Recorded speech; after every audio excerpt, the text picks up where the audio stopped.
শুভ সকাল বন্ধুরা, কেমন আছো সবাই? আশা করি যে যেখানে আছো সবাই ভালো থেকো, সুস্থ থেকো। তো আমাদের মা ও মেয়ে চ্যানেলে তোমাদের সবাইকে আবার একটা নতুন ব্লগে স্বাগতম জানিয়ে আজকের সকালটা শুরু করছি। তো আজকে হলো সোমবার, আর এখন বাজে সকাল 7:47। তো সকালবেলা সমস্ত কাজবাজ সেরে নিয়েছি, কিন্তু স্নান এখনো হয়নি। মেয়েরা টিউশনে গিয়েছে, দুই মেয়ে, মেজো মেয়ে আর বড় মেয়ে গিয়েছে টিউশনে। ছোট মেয়ে পড়াশোনা করছে ঘরে, কাজে যেতে হবে আজকেও মাঠে। তো চলো বন্ধুরা, সঙ্গে থেকো, পুরো ভিডিওটা স্কিপ না করে। আশা করি ভালো লাগবে। ভালো লাগলে লাইক কমেন্ট বেশি বেশি শেয়ার করে আমাদের পাশে থেকো।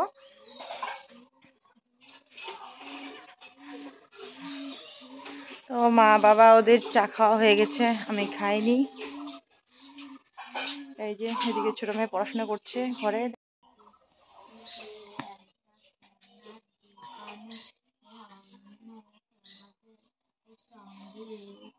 এখানে ও পড়াশোনা করছে।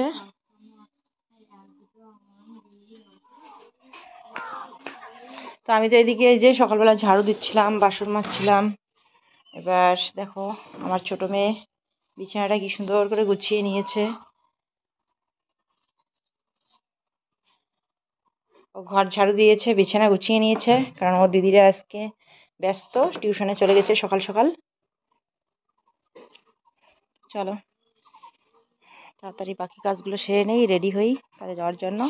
ততক্ষণ এদিকে ভাত হোক।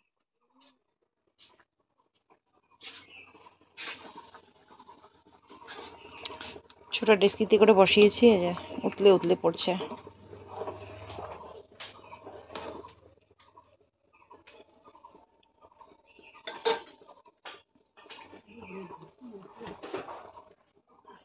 আমার ভাত হয়ে গেছে।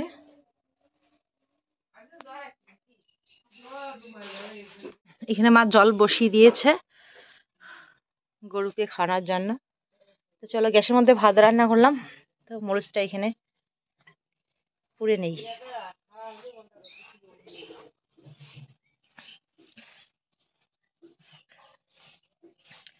আলু মাখাতে দেবো। মা এই যে এখন চাল ঝাড়ছে।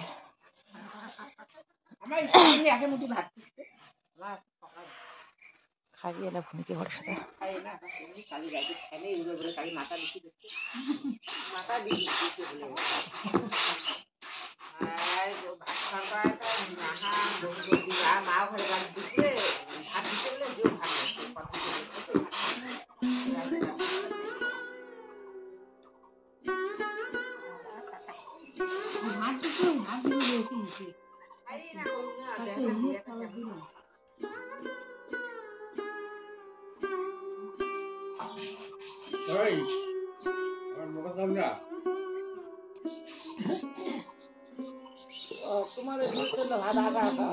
হ্যাঁ,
হালকা লাগে না।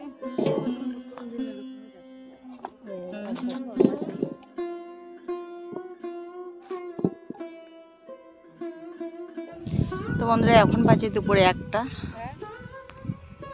কারেক্ট 1টা বাজে। আমরা এখন বাড়ি যাব, বাড়িতে গিয়ে খাওয়া দাওয়া করে আবার চলে আসবো। হ্যাঁ, 2:30টার সময় আসবো। চলো। তো বাড়িতে আসছি অনেকক্ষণ আগে, এসে স্নানটা সেরে নিলাম। আজকে মাথায় শ্যাম্পু করেছি, অনেকদিন ধরে মাথায় শ্যাম্পু করা হয় না, একদম মাথাটা চুলকায়। মানে নোংরা হলে না আমার মাথা ভীষণ চুলকায়। তো সেজন্য এই যে মাথায় শ্যাম্পু করে নিলাম। আর এদিকে এই যে হিয়া খেলছে ঈশার সাথে, বড় মেয়ে রান্না করছে। কি কি রান্না করেছে তো চলো তোমাদের সাথে একটু শেয়ার করি, জানি না কি কি রান্না করেছে।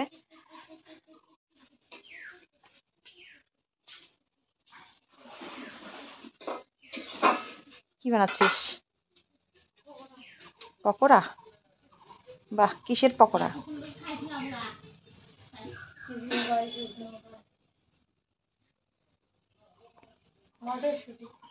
কালকে ভূমি মনে হয় উনুনটা ভেঙে ফেলেছে না? রাত্রেবেলা ঠিক করতে চাইছিলাম, আর সময় পাইনি, আজকে ঠিক করতে লাগবে রাত্রেবেলা এসে। আর কি রান্না করছিস? বাঁধাকপি, লাউ? লাউয়ের সবজি রান্না করেছে মা, বড় মেয়ে রান্না করেছে বাঁধাকপি আর পকোড়া। ভাতটা তুই, ওর লাউয়ের তরকারি বলছে আমি লাউয়ের তরকারি রান্না করতে পারবো না, ও লাউয়ের তরকারি খেতেও ভালোবাসে না, রান্নাও নাকি করতে পারবে না। পকোড়া খেতে ভালোবাসে, সেজন্য এই যে পকোড়া বানাচ্ছে। পকোড়া কোয়ালিটির অবস্থাও তো খারাপ হয়েছে। ওই এটা তো তবু ভালোই আছে, অনেকটা লাল লাল হয়ে গেছে। মোবাইলে বেশি আসে না মা, লালটা দবদবা হয়ে থাকে। এই দেখো আমার উনুনের অবস্থা কি করেছে কালকে মেজো মেয়ে রান্না করে, একদম ভেঙে ফেলেছে। ঠিক করতে রাখবে রাত্রেবেলায়। মুসুর ডাল ভিজিয়ে রেখে কেটে নিয়ে এই যে মটরশুঁটির সাথে একসাথে পকোড়া বানিয়েছে। মটরশুঁটির পকোড়া তো খেতে ভালোই লাগে। আর এখানে লাউ হয়ে গেছে, আর এখানে বানিয়েছে বাঁধাকপির। আমি একটু ভাজা ভাজা করতে বলেছিলাম, তো সেরকম ভাজা ভাজা হয়নি। এখানে ভাত আলাদা করে রেখেছে। তো বড় মেয়ের এখন পকোড়া বানানো হয়ে গেছে, ও আমার জন্য এখানে ভাত রেডি করে দিয়ে দিল। আর ও এখন এই যে পকোড়ার টেস্ট করছে। তো সত্যি দারুণ হয়েছিল মটরশুঁটির পকোড়াটা খেতে। কিছুদিন ধরে এমন হয়েছে যে রান্নার পর প্রথম আমাকেই খেতে দেওয়া হয়। এরকম করে না খেতে ইচ্ছে করে না, কেউই খায়নি, বাবাও খায়নি, এখনো বাচ্চারাও কেউ খায়নি, আর সবার প্রথম আমাকেই খেতে হয়। তো ভালো লাগে না, কিন্তু কি করব, উপায় নেই, কারণ আমার ডাক পড়ে গেছে, আমার এখনো যেতে হবে। আর ওরা এখনো কেউই স্নান করেনি, ছোট মেয়ে ওর ঠাকুরদাদা, ওরা স্নান করে খাওয়া দাওয়া করবে। তো এখন ওদের অপেক্ষা করে থাকলে এদিকে তো আমার সময় শেষ হয়ে যাবে, তো বাধ্য হয়ে এখন খেতে হচ্ছে। তো দিদি ডাক দিয়ে চলে গেছে, চলো তাড়াতাড়ি যাই। ও ওই যে সামনের দিকে আছে।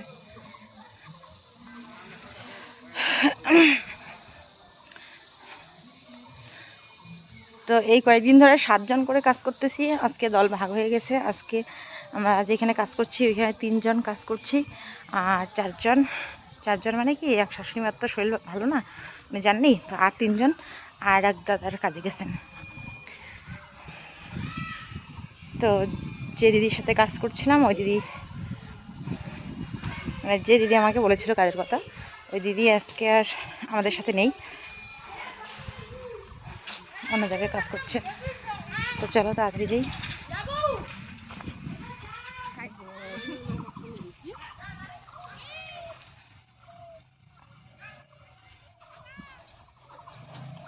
তারা মাঠটা দেখবে ভালো হয়েছে, খালি লাল প্যাকেট, হ্যাঁ আলুর প্যাকেট খালি।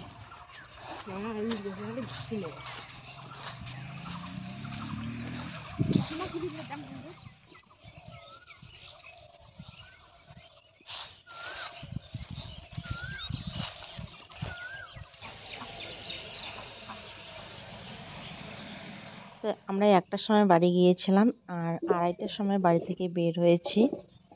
তো ওরা দুজনে একটু আগে আসছিল, 5 মিনিট আগে, আর আমি 5 মিনিট পরে, এরকম হয়েছে আর কি।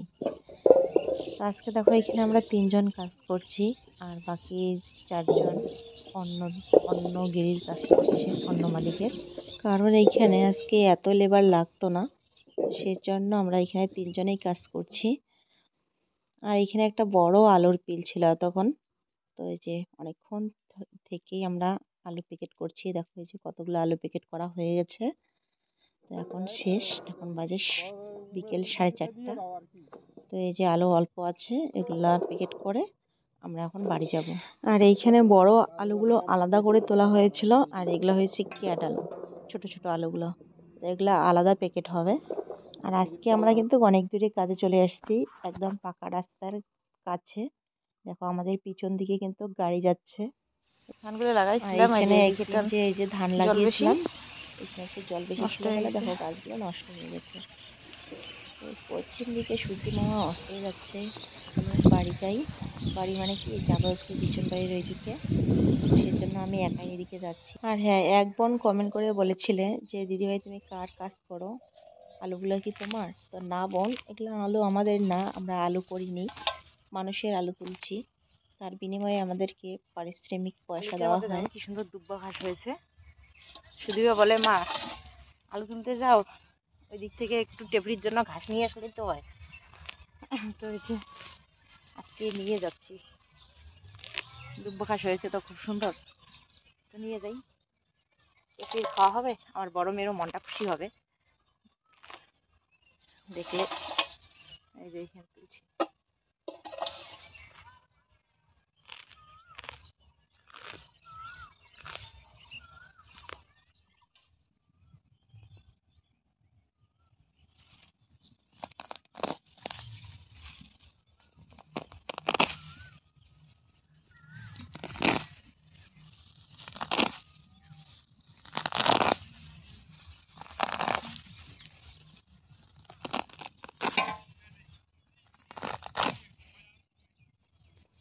কি সুন্দর দেখো দুব্বা ঘাসগুলো হয়েছে, দেখে তো মনে হচ্ছে তুলতেই থাকি।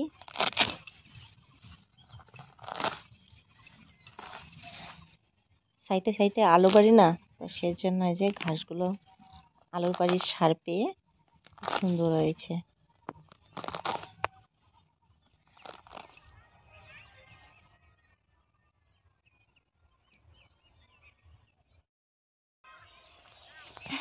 লাল হয়েছে কেন, বিচন ধানের আগালগুলো কেনবা লাল হয়েছে, কেন জানি না লাল হয়েছে।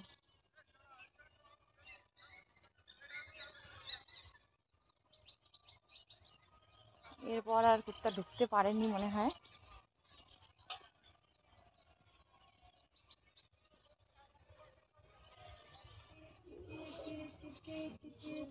কোথায় এত টেপরি? হুম, টেপরি কোথায়? ভিডিও করছে, আমি জানি।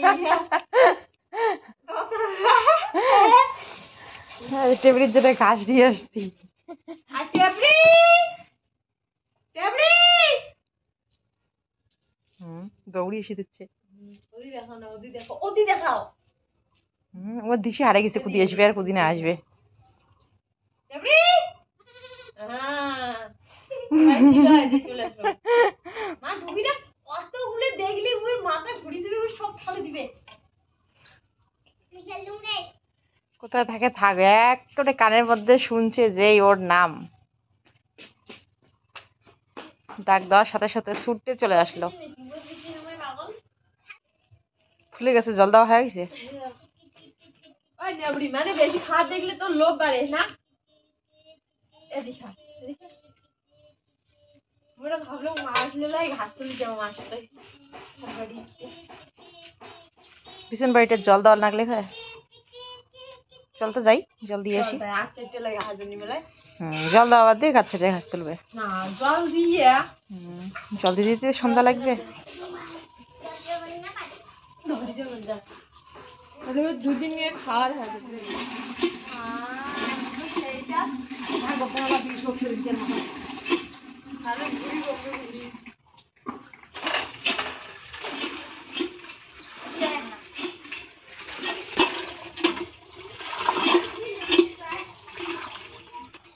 এর আগে একদিন জল দিয়েছিলাম বিছন বাড়িতে, দেওয়ার পর শরীরে এত ব্যথা হয়ে গেছিল, মানে ঘাড় গলার সাইডে সাইডে এত ব্যথা হয়েছিল, সেদিনে বলেছিলাম আর কখনো আমি বিছন বাড়িতে জল দেব না। কিন্তু কি করব, আজকে বিছন বাড়ির অবস্থা দেখে মনে হচ্ছে যে জল না দিলে খারাপ হয়ে যাবে, তো সেজন্য আজকেও চলে আসলাম জল দিতে। তো তো মেয়েরা চলে আসছে, ওরা নাকি ঘাস নিয়ে যাবে। ওকে একবার শুধু বললাম যে চলো একটু বিষ্ণুবাড়ির দিকে যাই, বাস দুজনেই চলে আসলো। এখন এই যে আমাকে এইখানে একটু একটু হেল্প করছে। চলো আজকে 3 জন আছি, একটু প্রেশারটা কম পড়বে। ওরা একটু একটু মানে ওদেরকে অত দূর থেকে আমি আনতে দিচ্ছি না, কারণ সেদিন আমি এত দূর থেকে জল এনে বুঝতে পেরেছিলাম কত কষ্ট হয়েছিল।